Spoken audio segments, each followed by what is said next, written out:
Hello viewers, আসসালামু আলাইকুম। সবাই কেমন আছেন? আলহামদুলিল্লাহ, আমিও ভালো আছি। আজকে রান্না করব রুই মাছ দিয়ে পটল আলু ভেজে রান্না করব। তো এখানে আমি রুই মাছটা ভালো করে ভেজে নিচ্ছি। তারপরে এখানে আমি পটল এবং আলু ছিলে কেটে নিয়েছি। রুই মাছটা আমার সবগুলো ভাজা শেষ। এখানে আমি 8 পিস রুই মাছ নিয়েছি তেলে এবং পিঠে মিলিয়ে। তারপরে এখানে আলুর মধ্যে আর পটলের মধ্যে আমি একটু লবণ, হলুদ, মরিচ গুঁড়ো ছিটে দিয়েছি। ভালো করে এটা মেখে আমি তেলে ভাজবো। আগে আমি পটলগুলো ভাজবো। ভেজে রান্না করলে তরকারির স্বাদ দ্বিগুণ বেড়ে যায়।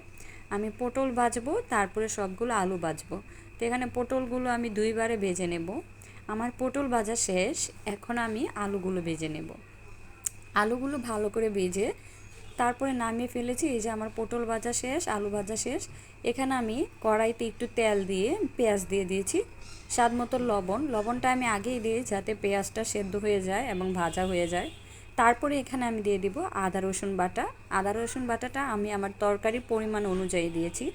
আদা রসুন বাটাটা ভালো করে ভেজে এখানে একটু পানি দিয়ে দিব। তারপরে এখানে আমি হলুদ, মরিচ এবং ধনিয়া গুঁড়ো সবগুলো একবারে দিয়ে দিয়েছি। তারপরে এটা ভালো করে আমি মিক্স করে কষিয়ে নেব যাতে কাঁচা গন্ধটা না থাকে।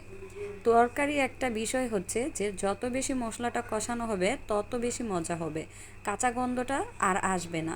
দেখেন, আমি যখন এটা তেল তেল বেশি আসছে তখন আমি এখানে পটল ভাজা, আলু ভাজা সবগুলো দিয়ে দেব। পটল এবং আলু ভালো করে কষিয়ে নেব। যত কষানো হবে তত ভালো লাগবে।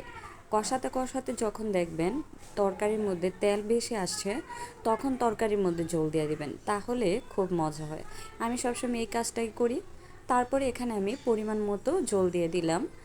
আমি পটলটা মাখা মাখা অবস্থায় ঝোল দিয়েছি। তারপর উপরে আমি সবগুলো মাছ সুন্দর করে সাজিয়ে দিব। যদি প্রয়োজন হয়, আমার মনে হয় মাছ দেওয়ার পর যে আমার আরেকটু ঝোল দরকার হবে, তখন আমি পরিমাণটা বুঝে আবার একটু পানি দিয়ে দিব।